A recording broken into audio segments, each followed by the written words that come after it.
Whether it's a lager or an ale, whether it's a stout, light, dark, or pale. If you can brew it, Chad can review it. It's time for Chad's Beer Reviews. He's not quite an amateur, not quite a connoisseur, but regardless of the brewer, he's got taste in beer for sure. You can tell just by his gut, this guy is a bona fide beer nerd. So whether it's a porter or an IPA, whether it's from Europe or the USA, if you can brew it, Chad can review it. It's time for Chad's Beer Reviews. Hey, welcome to an episode of Chad's Beer Reviews. Doing a beer tonight that I actually received as a gift back in August from Jeremy and Jason, you know, ex-Power user and Persian lad, when they came up here to visit me and Jay.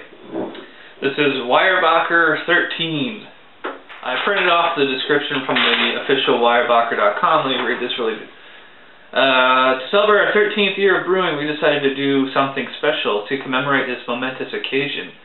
13 is a Belgian-inspired imperial stout, weighing in at 13.6 ABV. This smooth sipper is made with 5 malts and a touch of oats. You'll find big chocolate and roasted notes, which is good, that's what I like in a stout. Balanced with the Belgian flavors from the 𝗬𝗡𝗅 yeast strain. This beer is very smooth and lacks the astringency you sometimes find in these huge imperial stouts. Like all of our anniversary beers, this one should age nicely for years to come. That's about it. So I believe this was brewed back in 2008. I hope the beer stayed because it was sitting in the basement of my house while I was in Texas. I can smell the booze already. Using my brandy snifter here. Just not getting any head at all. Jay didn't get any either. I'll get a little bit there. That is one of the darkest heads I've ever seen on a beer. I don't know if you guys... that's like darker than you would get like with a Coke or Pepsi or something. That is straight up like dark brown. It's fizzling away. You can hear it. Super dark body, just black as night. It's not even like ruby red like you know, if you hold Guinness or a lot of those other stouts up to the light, you can actually see they're like dark ruby red. But yeah, okay, you know what this smells like? It smells like red wine. It doesn't really smell like boozy per se. It's kind of like you know, grapes. And yeah, okay, I get like a little bit of chocolate and like kind of a faint sweetness in the nose. Whatever it is, it doesn't really smell like a typical imperial beer. And I don't really drink a lot of imperial beers because I'm not a big fan of them. But let's see what Weyerbacher 13 is all about. Ooh, well, it is a pretty intense beer, all right. It's a very odd flavor combination because it's like. Jay, you nailed it. You said it was like sour grape and chocolate, and that is exactly what I get here. I think I'm getting a lot more chocolate than Jay did. You know, maybe his bottle was older than mine or younger. But when a lot of imperial stouts, oh, now I'm getting this kind of like roasty aftertaste in my tongue. It's actually, yeah, again, so up front it's a very smooth. Like, actually kind of like a dull mouthfeel. You get like this really, I would call it a rather intense dark chocolate taste. It's followed by like really roasted malt, maybe even a little bit of caramel in there. Like you would get like in a, you know, like Rogue Shakespeare style, a lot of those things. And then, but there's a significant alcohol taste to the palate too, and it definitely warms as it goes down. You know, it's kind of like drinking, you know, like red wine or. It is a sipper, all right.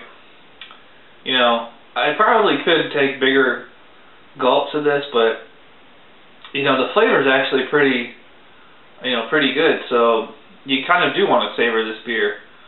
Well, I mean, that's the whole point of imperials, is they're meant to be, you know, sipped. And I'm drinking this right out of the fridge, so it's nice and cold. I'm gonna sip this some more, see what flavors come out as it warms up, and try to knock out a texture review of it. So we'll be back with my final word. Alright, I'm back, and as you can see, I have a little bit of beer left. The palate does change a little as it warms. It loses the chocolate taste, and it just becomes like almost like straight up red wine.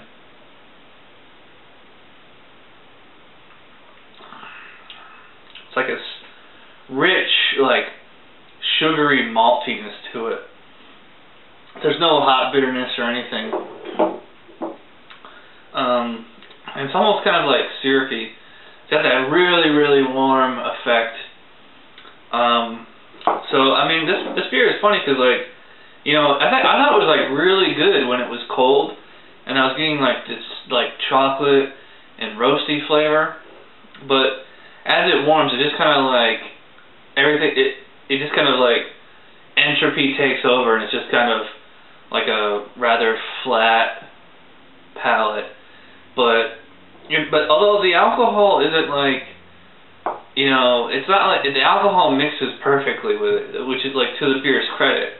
You know, there's a lot of beers like these, a lot of imperial beers that you drink it and like you get like up front you get like the real flavors, and then it finishes with the alcohol taste in your, which, you know, you probably don't care for. But this beer, it's just like, it's not like you have flavor then alcohol. It's just like the alcohol is like always there.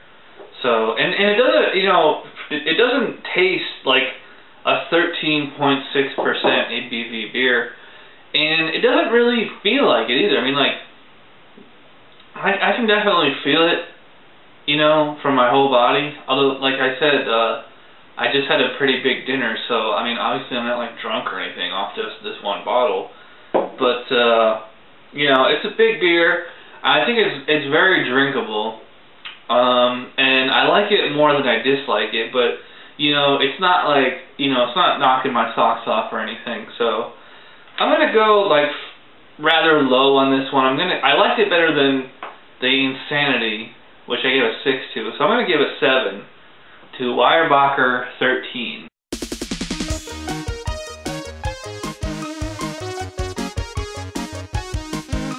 Somebody brewed it, Chad just reviewed it. Thanks for watching Chad's Beer Reviews. Trust me, the next episode will be a lot better.